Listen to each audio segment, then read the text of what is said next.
On Georgetown's campus and our nation's capital, another wave of flyers went up reading, "Hey, fascist, catch." Remember? That was the message found on evidence from Charlie Kirk's suspected assassin. This is appalling, especially to see at a university campus. Universities should be the places where we can debate, we can dialogue, we can have open discourse. And to see it under attack in such a blatant and appalling way just really sends chills down my spine. Many suspect that the flyers originated from a leftist group called the John Brown Gun Club. So what do we know about that club? Senior national correspondent William Lajeunesse. William. Well, Harris, this may or may not be a new chapter, but John Brown was a 19th century abolitionist who supported violence to end slavery. Now, to honor his legacy, the Gun Club has adopted his name and image. It is a left-wing, anti-fascist, anti-police, anti-Israel, and anti-capitalist group whose members wear boots, helmets, body armor, carry rifles to protect abortion rights rallies, drag shows, pride parades, and other progressive events. Now, here are some posts from several chapters that give you some insight. Quote, "We are organized primarily by anarchist principles and share only a mission and namesake." Another, "F the pigs and give people money. It's the only acceptable political position." Another, "If there is a standoff against cops, stick together. If someone's getting dragged off, don't just stand and watch." Finally, solidarity to all Palestinians resisting Zionist occupation. They're heavily leaning towards left-wing propaganda and socialist agenda, and I would argue in some ways operate somewhat the way Antifa does. So there are chapters in Texas and Washington state that are most active. In fact, in 2019, Tacoma, police kill a gun club member who was attempting to firebomb an ICE detention facility with propane tanks and Molotov cocktails. Then in this past July, 11 suspects attacked an ICE detention facility in Alvarado, Texas, firing up to 30 shots with AR-15s, injuring an officer. The assault was allegedly organized by Benjamin Song. He is an Elm Fork John Brown Gun Club member who, according to a civil suit, pepper sprayed protesters outside a drag show in 2023. Now, members say that they carry guns to protect groups targeted by the right-wing protesters. They also blame police for failing to protect gay clubs from mass shootings. So as for the alleged Georgetown chapter, Harris, or recruiting posters, the FBI and university are looking into it. Back to you. William, thank you. Byron Donalds, Florida congressman, is in focus now. Look, I thought that the far left, part of the Democrats, really wanted guns off the streets. But I guess it's okay if the guns are aimed at people that they don't agree with. I mean, it doesn't sound like they are pro, anybody but themselves. No, you're 100% right, Harris. The far left does not practice the things that they preach, obviously. They only care about authority. They only care about having their way. They do not want to have debate. They don't want to have anybody second guess them. They want nobody to challenge them. And so now you have this group on the radical left who, by all intents and purposes are intimidating other protesters. I thought the left believed in free speech and protesting. I guess that's not the truth. But again, this is the radical strain on the extreme Democratic left that's destroying that party. And it is actually allowing for people to be less safe in our country.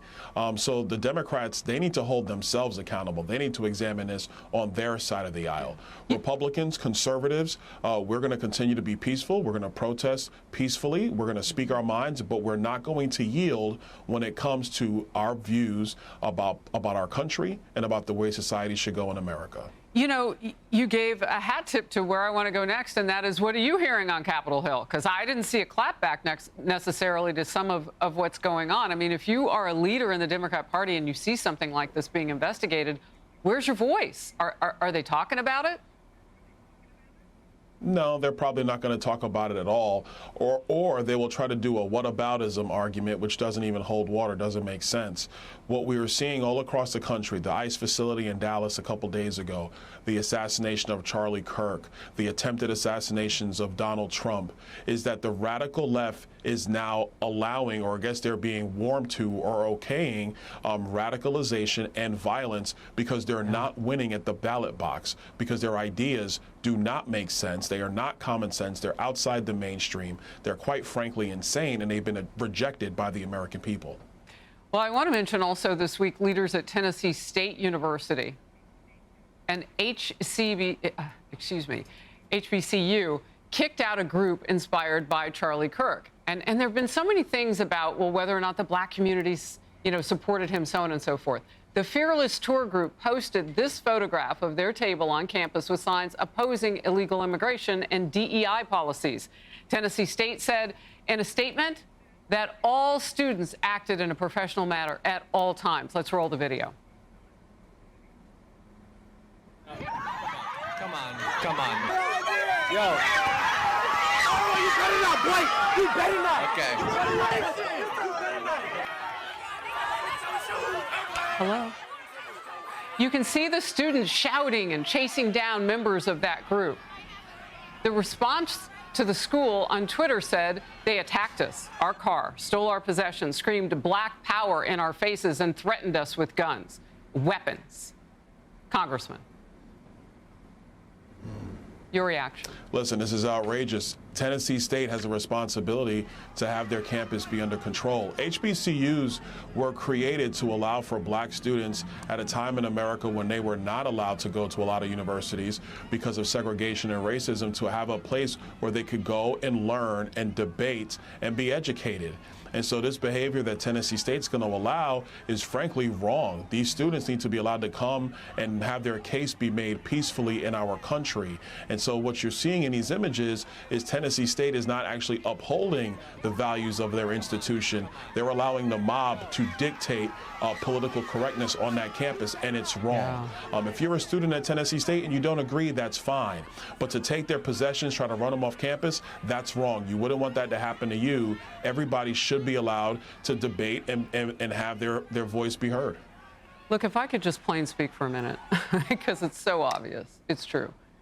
I mean, those young black students on that campus, though, they're not towing the line of the left. They're not speaking and saying the things that they're expected to say. That narrative doesn't go along with how they should vote. And that's something that some of us have heard our entire lives. Your thoughts? You're exactly right. If you're not towing the Democrat line and somehow you're less than as a black person in this country, it's flat out wrong. And it's one of the reasons why the Democrat Party has been allowed to have so much power for so long, because they demand blind loyalty and blind allegiance. And that's changing, Harris. It's changing all across the United States.